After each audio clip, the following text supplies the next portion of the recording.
Bonjour et bienvenue à Vie de foi. Aujourd'hui, j'ai le plaisir de recevoir le pasteur Lifa Bombele qui nous vient de Belgique. La Belgique. Oui, je m'en allais dire d'autres choses.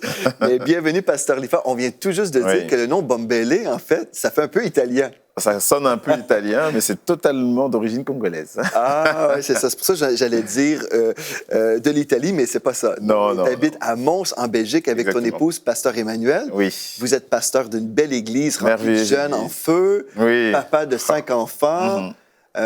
Aussi avocat. Oui. On a vu hier aussi un sportif. Ancien sportif, oui, ancien footballeur professionnel. J'entraîne toujours d'ailleurs une équipe de jeunes. Ah oui? OK. Et puis aussi, tu es en politique. Oui. Donc vraiment, tu as touché à plusieurs sphères d'influence. Oui. Et aujourd'hui, on va te poser la question, mais comment faire? Oui. Si on veut influencer notre monde. Hier, on a vu en fait que Dieu nous appelait à briller. Oui. Oui, nous sommes les enfants de Dieu. On va à l'église, comme on l'a vu hier. Oui. C'est important de se retrouver entre nos frères et nos sœurs et se célébrer mutuellement. On célèbre nos victoires et puis on s'encourage pour aller dehors, justement, à l'extérieur de nos quatre murs pour gagner des âmes à Christ. Gagner des nations. Amen. Gagner des nations, toutes les ethnies possibles, là, tous les peuples. Oui. Mais on a vu hier, en fait, qu'il y avait un certain défi parce que souvent, dans l'Église, on se retrouve entre nous dès qu'on devient enfant de Dieu. Mais tu nous enseignes, en fait, que oui, nous sommes ensemble, mais pour aller vers l'extérieur, briller, nous sommes la lumière du monde. Et aujourd'hui, tu vas nous aider à comprendre maintenant, si on a accepté le message d'hier, on dit... Oui, je veux briller pour Jésus. Lundi matin, quand je vais me rendre à mon travail, je veux briller pour Jésus. Comment est-ce que je peux faire vraiment pour influencer la société? Comment faire? C'est ça.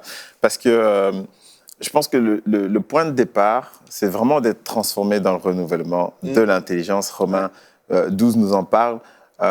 Déjà, dès lors que vous êtes renouvelé dans votre mode de pensée, au moment où vous allez vous dire comment je vais faire pour entrer dans une sphère où je peux être influent pour Jésus, eh bien, vous allez vous rendre compte qu'en réalité, vous avez plusieurs sphères d'influence. C'est vrai. La Bible va nous dire que tout pouvoir m'a été donné dans le ciel et sur la terre. Jésus dit, dans Matthieu 28, 18, il dit ça. Il dit, tout pouvoir m'a été donné. Et ensuite, il continue en disant, allez, faites de toutes les nations. Et ce qui est bien, c'est que quand il dit aller, oui, il y a une dimension de déplacement horizontal, vertical, pardon. On veut toucher ceux qui sont à côté de nous, mais il y a aussi une dimension de déplacement vertical. Parce que lui-même va nous dire, ou plutôt la Bible va nous dire dans Philippiens 3:20, qu'on n'est plus citoyen de ce monde, mais on est citoyen des cieux. Donc en réalité, on a cette citoyenneté-là, on est finalement dans des lieux élevés avec Jésus, mais on a le bras suffisamment long que pour tendre notre main et toucher les gens qui sont citoyens de ce monde et pour impacter leur vie. Et donc, dès lors que notre intelligence est renouvelée, on va s'interroger maintenant, quand j'étends mes bras, qu'est-ce que je touche? Quelles sont les sphères que je peux toucher qui sont à portée de ma main? Et on va se rendre compte que la sphère la plus proche de nous, d'ailleurs, c'est la famille. OK, la famille. Donc, si on veut commencer à influencer quelqu'un, on commence dans notre salon, notre cuisine. Tout simplement. La cuisine, ses enfants, c'est son mari. Et c'est tellement important de le dire parce qu'il y a beaucoup qui sont des croyants, nés de nouveau, mais qui ont leurs conjoints qui ne le sont pas. Et ils ont du mal à les influencer. Ça commence par ça. Absolument, c'est témoigner Christ dans son salon, dans sa cuisine. Amen. Oui. Même des pasteurs aussi, des fois, ils vont passer beaucoup de temps à évangéliser dans les rues ou prêcher à l'église, et c'est bien de faire ça. Mais si nos enfants ne sont pas sauvés, il faut vraiment les avoir à cœur. Hein? Et puis moi, je crois que c'est vraiment mon premier ministère en tant qu'homme de Dieu. Mon premier ministère, c'est envers mes enfants, ma famille, qu'on puisse bien se porter spirituellement. Exactement. Et après, ensemble, on va gagner des âmes. Là, on est encore plus fort ensemble. C'est plus fort, oui, effectivement, lorsqu'on est en famille. On est en train de montrer une image d'unité. Et puis, dès qu'il y a de l'unité, de toute façon, Christ aussi se manifeste avec sa puissance cette fois-ci. Et il y a une histoire, en fait, dans la Bible, l'histoire de la reine Esther, qui nous montre aussi un super témoignage de travail en famille. Puisque la reine Esther, en réalité, est la nièce de Mardoché. Et Mardoché, ce qu'il va faire, alors que les parents de Esther décèdent, il va l'adopter comme sa fille. Et alors qu'il est en train de faire ce geste qui est finalement simple, mais un simple geste d'amour, va l'emmener, vous savez où? Dans la cour du roi. Il ne le savait pas encore à ce moment-là, mais il était en train de s'apprêter à influencer, avoir un impact dans les nations, dans le lieu le plus élevé, mais simplement parce qu'il a pris comme pour fille sa nièce, il l'a emmenée dans sa maison, il l'a élevée, et c'était des Juifs, donc il l'élevait dans l'éducation de la parole du Seigneur. Ouais. Et à ce moment-là, il était déjà en train de se préparer à impacter, à avoir un impact dans les nations. C'est merveilleux. Oui, donc on peut vraiment s'investir dans notre propre famille. Oui. Gloire à Dieu, c'est super. Dès lors qu'on entre dans cette première sphère-là, je pense que c'est vraiment le commencement des choses. On est déjà en train d'avoir un impact, une influence dans les nations. Et maintenant, Esther, elle a été plus loin. Pour ceux qui connaissent son histoire, Esther, elle est entrée dans la maison du roi.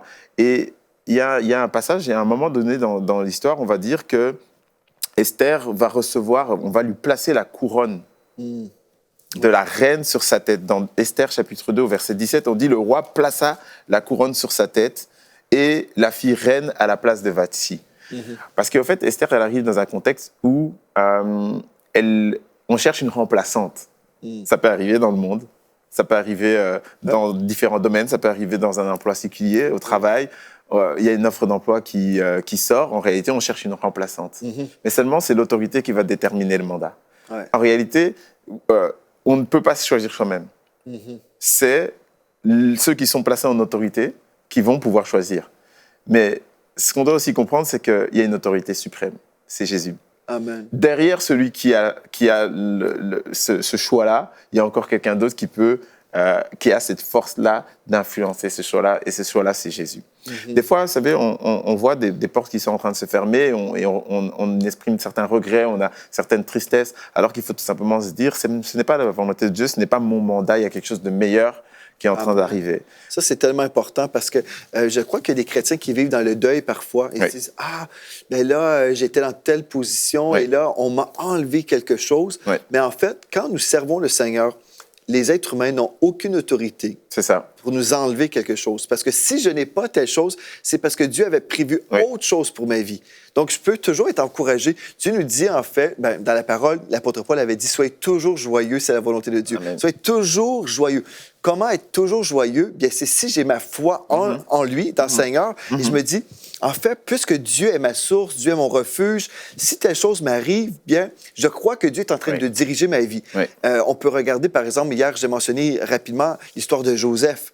Bon, il a vécu des choses difficiles dans sa vie, mais au final, Dieu a utilisé sa vie pour se glorifier et pour sauver l'Égypte. Donc, si on trouve notre consolation du fait que notre Dieu prend soin de nous. Exactement. Il y a cette faveur surnaturelle sur notre manteau. On peut avoir confiance que Dieu est en train de nous préparer notre chemin, le chemin qu'il a prévu pour nous. C'est tellement vrai. Quand on regarde bien l'histoire justement que tu viens de citer, Joseph, il y a comme une porte qui est en train de se fermer, mais c'était une porte d'un chemin. Mais ce n'était pas la porte de sa destinée. Sa destinée était toujours là devant lui. C'est juste que le Seigneur a fait concourir différentes circonstances négatives, défavorables, pour finalement lui faire du bien et faire du bien également à tout un peuple. Lorsque la reine Esther arrive au pouvoir, parce que finalement, c'est la couronne qui est placée sur sa tête, c'est le mandat qu'elle est en train de recevoir. Elle devient reine. Et nous recevons comme ça dans notre vie différents mandats. On va pouvoir entrer dans le foot. Ce sont des mandats qu'on reçoit très tôt en général. Pour ma part, j'ai commencé le football, j'avais l'âge de 5-6 ans. En fait, pour autant que je m'en souvienne, j'ai toujours joué au football. Et ce sont des mandats qu'on reçoit comme ça très tôt. Et par la suite, que le Seigneur va confirmer, ou alors peut-être qu'il va nous emmener dans un autre chemin. Mais de toute façon, celui qui a l'autorité, c'est lui qui détermine où vous devez aller, jusqu'à quand vous devez y aller, et vous devez poursuivre dans ce mandat-là, rester strictement dans ce mandat. Vous savez, en tant qu'avocat, j'ai vraiment appris à travailler, parce que les avocats travaillent uniquement sur base d'un mandat. C'est le client qui détermine mon mandat. C'est lui qui est, entre guillemets, en autorité sur moi. Moi, je peux seulement lui donner un conseil, lui dire tel moyen de défense, et je fais beaucoup de droit pénal, je peux dire que tel moyen de défense n'est pas le bon. Vous allez perdre si vous faites ça. Mais si maintenant il persévère en disant « Ok, je préfère que vous utilisiez ce moyen de défense », je n'ai pas une obligation de résultat. J'ai une obligation de moyens. Je vais lui mettre tous les moyens, notamment les connaissances dont je dispose, à disposition pour qu'il puisse réussir dans son procès. Mais c'est lui qui choisit le mandat, c'est lui qui fixe les limites de mon mandat. Il y a quelqu'un, notre Dieu, Jésus, qui a fixé les limites de notre mandat dans différents ministères, dans le ministère notamment de l'Église. Il fixe notre mandat.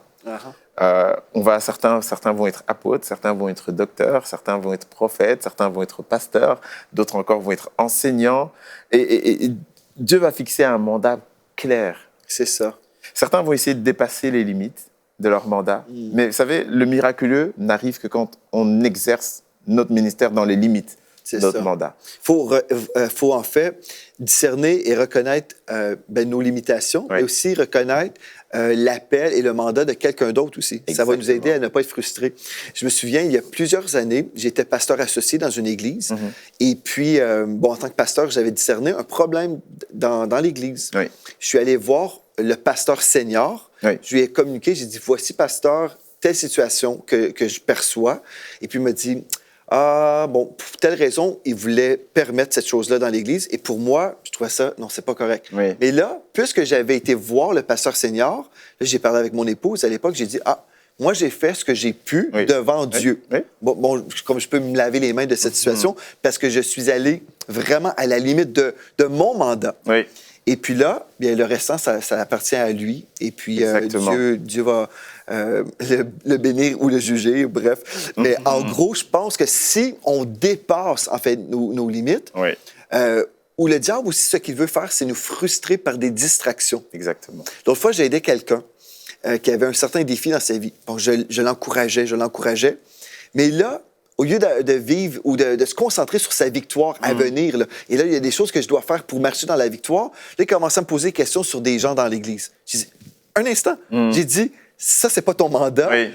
Et en fait, quand je prends le mandat de quelqu'un d'autre, là, je vais être distrait. Exactement. Je vais perdre le focus. Au lieu d'avancer, là, j'étais en train d'avancer, mais là, je m'arrête pour m'attarder à d'autres choses. Donc, mon mandat, si je suis en tant qu'avocat, mon client exige telle chose, je vais travailler là-dessus pour remporter la victoire pour lui. Oui, je pense que c'est le pasteur Martorano qui m'avait illustré un peu ce que tu es en train de dire de cette manière. Il disait, on court tous la même course, mais chacun a son couloir. Et finalement, on est tous dans ce même cours, mais quand on court dans le couloir de quelqu'un d'autre, c'est comme si on est moins à l'aise. On n'est pas à l'aise finalement dans cette course, et c'était très bien illustré finalement. Donc oui, on entre dans cette sphère d'influence-là par un mandat bien défini.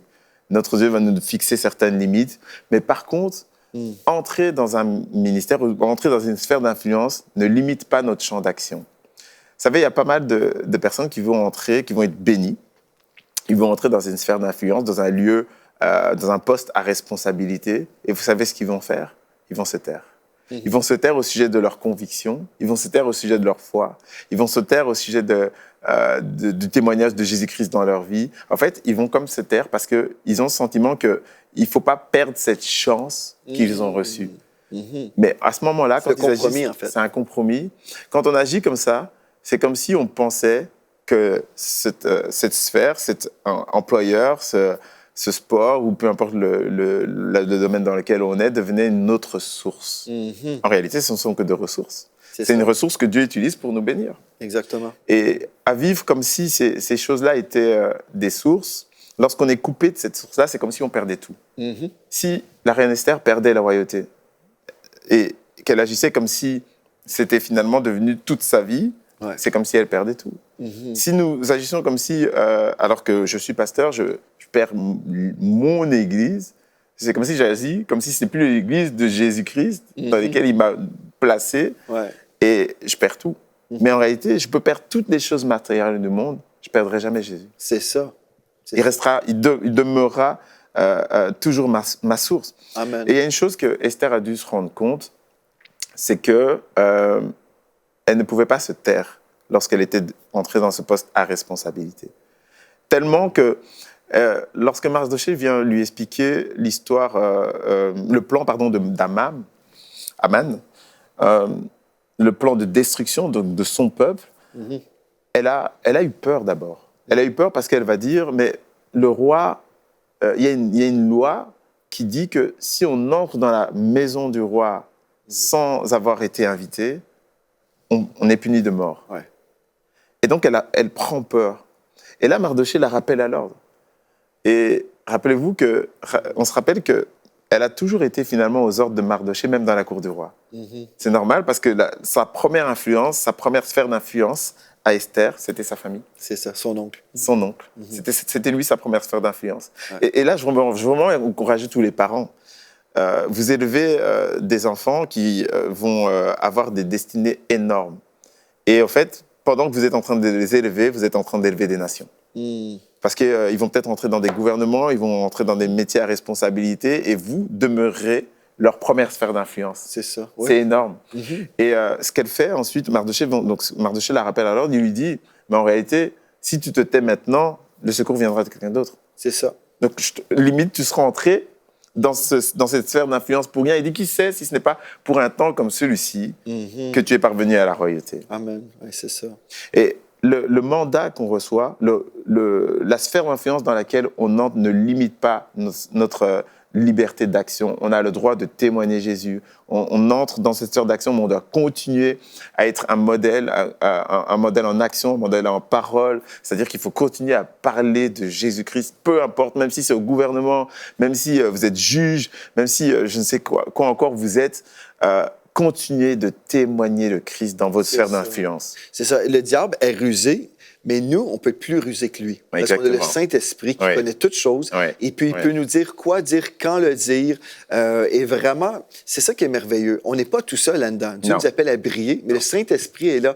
Il peut vraiment nous parler la nuit. Moi, j'ai eu des moments où Dieu me donnait des rêves prophétiques concernant des rencontres que je devais avoir le lendemain. C'est tellement merveilleux d'être connecté au Saint-Esprit parce que, au final, c'est lui aussi qui veut qu'on brille. Il veut qu'on brille, il veut nous équiper. Mais on a simplement besoin de vraiment être conscient que, Seigneur, j'ai besoin de toi. Et dis-moi, Pasteur Lifa, bon, on a vu hier que tu as touché aux 7 sphères d'influence. Tu nous as parlé que tu étais un footballeur professionnel. Pour ceux qui sont là à la maison, qui disent, mais comment tu as fait là, pour commencer dans le football, par exemple? Tu peux nous expliquer un petit peu rapidement? Oui, en fait, je vous disais que les parents ont toujours ce rôle-là d'être notre première sphère d'influence. Et donc, un jour, mes parents ont décidé de m'inscrire parce qu'ils me voyaient jouer dans leur salon tous les jours, casser des vitres avec mon ballon. J'ai joué avec mon frère jumeau à ce moment-là. Et ils se sont dit, déjà, pour sauver les meubles de la maison, il vaut mieux les inscrire au football. Donc, c'est aussi simple que ça. Et après, il s'est avéré que on avait un énorme potentiel. Donc, on a été repéré très vite par un premier club et puis par le plus grand club de Belgique, le Sporting d'Anderlecht, là où on a fait nos classes en tant que jeunes. Avant ensuite de signer à l'âge de... quel âge, là? Et là, je parle à Anderlecht, là, on avait 12 à 15 ans. OK. Et après, à 15 ans, on a signé notre premier contrat semi-professionnel, en fait, pour un club. Où là, ils nous ont donné appartement, on avait voilà, 15 ans d'avantages à 15 ans. On avait déjà, c'est à ce stage-là qu'on peut signer un peu un premier contrat qui est un peu rémunérateur. Et donc, on avait justement un salaire, etc. À 15 ans? À 15 ans, on parle bien de 15 ans. C'est merveilleux, ça? Oui. Et c'est dans ce club-là, donc le club de la Louvière, que je suis parvenu donc, en équipe première. Je jouais à ce moment-là aussi en équipe nationale espoir du Congo. Et voilà, donc j'avais vraiment ce devenir-là dans le sport. Et quelque chose s'est passé dans mon parcours, c'est que j'ai rencontré Christ à l'âge de 18 ans. Et donc, j'ai fait venir dans ma vie une autre sphère d'influence, la sphère religieuse, comme on dit, même si on n'est pas religieux. Et cette sphère-là, étant dans cette nouvelle vie, le Seigneur m'a parlé. Le Seigneur m'a dit, OK, jusqu'à présent, tu es en train de poursuivre ton rêve d'enfant, mais j'ai un nouveau rêve pour toi et j'ai formé pour toi des plans de paix et non de malheur. Et là, le Seigneur m'a dit, tu annonceras la justice et tu seras meneur d'hommes. Alors, j'avoue que ça m'a bouleversé parce que déjà, premièrement, je ne connaissais pas tout ce vocabulaire, je ne connaissais rien à ça. Et ça m'a bouleversé aussi parce que ça signifiait que je devais changer un peu ma manière de courir, le couloir dans lequel j'étais justement.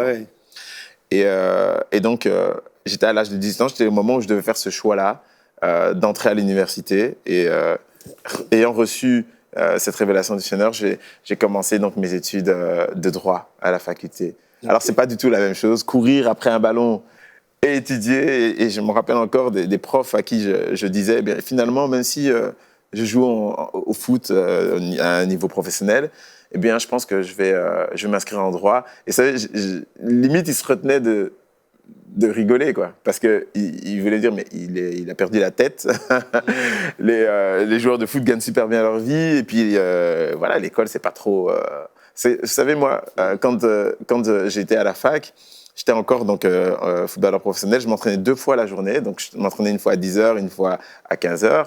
Et après ça, je quittais le football, le stade, pour aller à la fac récupérer les notes des cours qui s'étaient déroulés au même moment, finalement, que j'étais en train de m'entraîner. Donc, c'était vraiment une mission impossible, en fait. Wow. Mais le Seigneur a été celui qui a joué ce rôle-là d'influenceur dans ma vie. Mm-hmm. Mais tu dis que Dieu t'a parlé concernant, tu as reçu une révélation, comme quoi il t'appelait dans le monde de la justice et devenir avocat. Oui. Mais tu avais ce rêve-là aussi dans ton cœur, n'est-ce pas? Eh bien, en fait, j'ai toujours porté dans un coin de mon cœur, je pense que les desseins de l'Éternel sont vraiment gravés en nous. Mm-hmm. Je me suis toujours dit, si c'est pas le foot, c'est le droit, mais rien d'autre. Rien d'autre, parce que moi, les maths, les sciences, ça me donnait des boutons. Et c'est vrai que j'ai toujours eu dans un coin de mon cœur le droit. Et donc, c'est vrai que quand j'ai eu cette révélation, je me suis dit, oui, de toute façon, si c'est pas le foot, c'est ça. Mais d'abord le foot, d'abord laissons une chance au foot. Et en réalité, ce que Dieu était venu me dire, non, ça sera d'abord ça. C'est d'abord mon plan. Et quelque part, c'est aussi un pas de foi que d'arrêter, ou en tout cas diminuer ce qu'on est en train de faire depuis tellement longtemps pour suivre un projet qui vient de Dieu.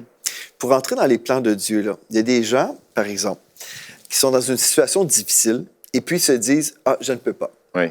Je ne peux pas accéder à d'autres choses. » Mais aussi, on peut être dans quelque chose de très merveilleux et dire ben, « Je ne peux pas faire d'autres choses parce que ben là, c'est trop merveilleux. » Peu importe que ce soit difficile ou facile et merveilleux, bien, on a besoin de répondre à l'appel de Dieu. C'est une question d'obéissance, n'est-ce pas? Et c'est une question de foi aussi. Par exemple, peut-être quelqu'un qui vit une situation difficile, qui voudrait ou qui rêverait d'être un avocat, peut-être les gens vont dire, bien, t'as pas l'argent pour faire ses études, t'as pas la capacité intellectuelle, ou bref, on pourrait avoir toutes sortes de raisons pour décourager quelqu'un. Mais quelqu'un aussi peut être béni, comme toi, là, un joueur de football professionnel, il dit « Mais qu'est-ce que tu fais? Tu es en train de mettre de côté ce grand privilège. » Et puis finalement, on peut être influencé par les mauvaises voies aussi. Hein? Et passer à côté de l'appel de Dieu sur notre vie. Je pense que c'est tellement vrai. C'est tellement important d'avoir cette relation avec Dieu parce que Dieu connaît... Enfin, c'est lui qui prépare le chemin. Il a et nous avons des chemins tout tracés à l'intérieur. Donc, si on prend ce temps-là avec le Seigneur, on prie, on cherche la face de Dieu, bien, sa voix va être amplifiée en nous. Et il va nous donner les désirs de notre cœur parce qu'en fait, c'est lui qui a déposé dans nos cœurs ces désirs. C'est ça qui est merveilleux. Donc, au lieu de dire, Seigneur, voici mon plan, bénis mon plan, on dit, Seigneur, quel est ton plan? Et ce plan est déjà béni. Nous devrions arrêter vraiment d'inviter Dieu dans nos projets qu'on a déjà mis en place, mais plutôt laisser Dieu être à la base de ces projets-là pour pouvoir courir avec lui dès le commencement. Ce n'est pas en cours de route qu'on va commencer à dire « Seigneur, viens parce que j'ai déjà commencé ça et j'aimerais bien l'amener au bout. » Non, Seigneur, sois avec moi dès les premiers instants. Amen. Et on est sûr qu'on va aller jusqu'au bout parce que la tempête va souffler à un moment donné et il faut être sûr de marcher dans les voies du Seigneur à ce moment-là. C'est lui qui va nous porter. Et ce que tu dis, c'est exactement ce que je disais, moi, avant d'accepter l'appel de Dieu sur ma vie. J'ai été élevé chrétiennement, j'ai vu ma parenté dans l'œuvre de Dieu, j'ai vu que c'était difficile parfois. Et je savais quand le Seigneur m'appelait, j'ai dit, je dois être 100% certain parce que quand les vents vont souffler, pas si, mais quand les vents vont souffler, je vais être convaincu d'être appelé. Sinon, je vais pas on va pas tenir. On veut vraiment persévérer.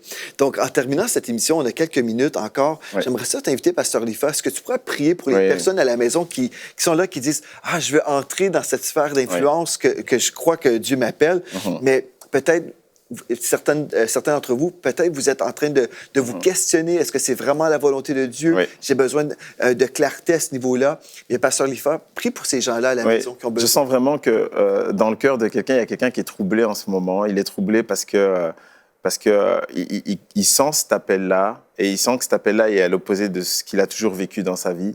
Et j'aimerais te dire que la parole de Dieu est vraiment cette fondation sur laquelle toute chose peut être bâtie. Amen. Si tu es fondé sur cette parole qui est le roc, tu ne vas jamais fléchir, tu ne vas jamais chuter. Tu seras toujours enraciné en Christ. Et peut-être que ce chemin dans lequel tu es actuellement, c'est un chemin où tu sens que tu es béni, mais sache que seule la bénédiction de l'Éternel enrichit et il ne la fait suivre d'aucun chagrin. C'est pour ça que tu as vraiment besoin d'être fermement enraciné dans cet appel-là. Et je vais prier pour toi maintenant. Amen. Seigneur, je prie que tu affermisses les voix de ma sœur, les voix de mon frère, et qu'elles soient affermies en toi, Seigneur. Amen. Seigneur, que tu rediriges, que tu réorganises tous les projets qui étaient dans notre cœur et qui ne correspondaient pas à ta volonté, et que tu les sanctifies, que tu les enracines désormais dans ta parole. Nous voulons, Père, que ta volonté seule s'accomplisse. Amen. Seulement ta volonté. Si même le Christ a dû prier pour cette volonté qui était tellement dure, nous également, nous voulons élever nos voix pour mon frère, pour ma sœur qui souhaite entrer dans cette volonté qui est tellement dure. Mais derrière, Seigneur, tu vas bénir. Derrière, Seigneur, tu vas ouvrir un chemin extraordinaire pour être la lumière des nations. Dans le nom de Jésus, j'ai ainsi prié. Amen. Amen. Gloire à Dieu. Merci beaucoup, Pasteur Lifa. Je vais lire un texte dans la parole qu'on a déjà cité aujourd'hui, dans Jérémie 29, 11. Il est écrit « Car je connais les projets que j'ai formés sur vous, dit l'Éternel, projets de paix et non de malheur, afin de vous donner un avenir et de l'espérance. » Et maintenant, au verset 12, nous lisons « Vous m'invoquerez », c'est-à-dire vous allez me prier, et vous partirez, vous me prierez, et je vous exaucerai. Amen. Vous me chercherez, et vous me trouverez. Si vous me cherchez de tout votre cœur, je me laisserai trouver par vous, dit l'Éternel. Mais j'aimerais ça vous dire en terminant, si vous êtes là et vous êtes à la recherche de la volonté de Dieu pour votre vie, visitez le site web emcitv.com. J'ai fait une série dans le cadre de l'émission In Studio. En fait, c'est comment trouver sa destinée. Faites une recherche sur emctv.com. J'ai fait une série pour vous expliquer comment moi j'ai découvert l'appel de Dieu sur ma vie et comment vous pouvez aussi découvrir son appel. Parce que Dieu ne veut pas que vous soyez dans les ténèbres en train d'essayer de trouver le chemin. Dieu a un chemin pour vous. Il veut vraiment que vous puissiez marcher sur ce chemin dans la paix et dans la joie. C'est comme ça que Dieu dirige, toujours dans la paix et dans la joie. Et on devrait aussi être conscient de l'absence de la paix. Quand on ressent il y a quelque chose qui ne va pas bien, quelque chose ne va pas bien. Et puis, on doit s'arrêter aussi et discerner ces choses. Donc, vraiment, je veux vous encourager, cherchez le Seigneur parce que la parole de Dieu dit, il va se laisser trouver si vous le cherchez de tout votre cœur. Amen. Merci beaucoup, Pasteur Lifa. Merci beaucoup, Pasteur Joël. Amen. Nous avons été bénis et merci à vous d'avoir été là. On poursuit demain dans cette étude biblique. Et d'ici à demain, soyez richement bénis.